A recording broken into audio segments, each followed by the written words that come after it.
Hi, welcome back to MSW with Celine. So today I'm going to be starting a little series where I talk about different world issues going on and then talk about it and address it from a social work perspective. So today's video is going to be about defunding the police. And if you're interested, keep watching. Alright, so before I even get started, I want to talk about defunding the police and what I'll be referring to as police reform. So based off of all of my conversations I've had with, people from my cohort, friends, family, the sound of defunding the police sounds really, really harsh. And so I think that's why a lot of people are not so receptive or supportive of this movement. And so basically, I think that we need to start using the word police reform because I think it'll start getting a lot more support and it'll really get people understanding that we're not trying to take money away from the police officers, but we're going to be putting the money towards much more effective approaches by putting that money towards our community. So what does police reform look like?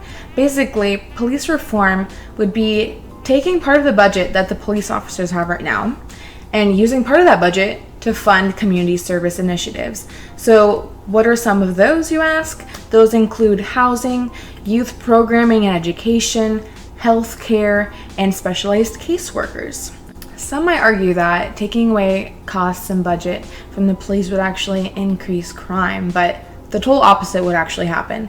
If we put money towards essential social services, the communities would be thriving, they would be supported, and there would be less crime. And if we do a police reform and change the budget a little bit to, bring that money towards the community, think about it. That is our tax money. We are taxpayers, and we're basically funding all of this. I'm not happy about that personally. I would much rather see the tax money go towards, community efforts, because overall, that is what would help the community.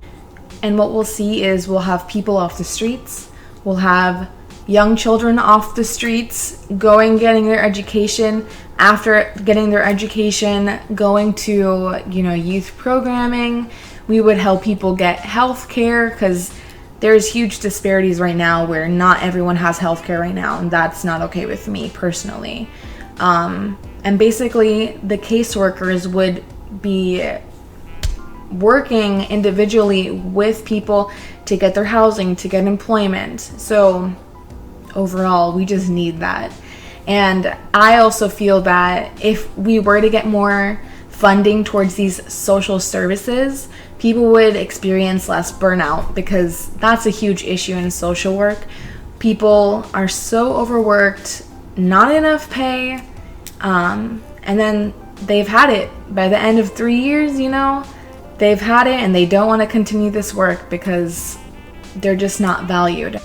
After speaking to a lot of people from my cohort, I started thinking it would be so beneficial if social workers were actually included in training police officers. So if you think about it, social workers learn de-escalation skills. They have a lot of empathy in the field, crisis intervention. So if we were to, join forces with the police and sort of help them and teach them these skills, the police officers moving forward would approach and, tackle situations much differently. The reason I say this is because social workers approach, any sort of crisis from a totally different lens than police officers do. So I don't know about you, but I have never heard of a social worker having to de-escalate or bring their client down using any sort of force or weapons, okay? And so that's because social workers consider, a client as a mental health crisis. And we don't consider the person who's going through what they're going through as, a monster or a huge threat. So when we approach these people, we have a lot more success in helping the client and not using force unnecessarily. Then you also have the argument where people are saying social workers shouldn't go and address,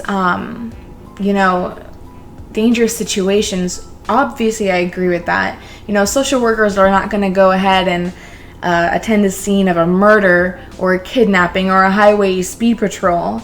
But honestly, if you think about it, social workers would be really beneficial in being there at the scene, no matter what the situation is, we could, use our empathy and all the skills that we learn to help the client, because at the end of the day, if that person has committed a crime or not, they're still a person, okay? And so that's why I really think that having a social worker with, working with police officers would ultimately, I just think it would be such a good idea. And in doing my own research, I came across something that I want to go ahead and share with you guys. It is, in the case of Graham versus Connor, the court ruled that officers could use force if doing so was objectively reasonable from their perspective. And so it got me thinking, when was the last time that guns and force ever helped any sort of situation that involved mental health? So that just brings me back to the point I made where social workers don't need a gun to help their clients, Obviously, there's always those situations where, a clinical social worker could be working with a client and then something does escalate out of their control and, might have to alert their coworkers for help. But I would say majority of the cases, you really don't need to use force on someone to help them. So this is my take on defunding the police or police reform. If you enjoyed what you heard today, or if you have any comments, please make sure to leave a comment down below, like this video, and subscribe. Thanks so much for watching, you guys. See you next time.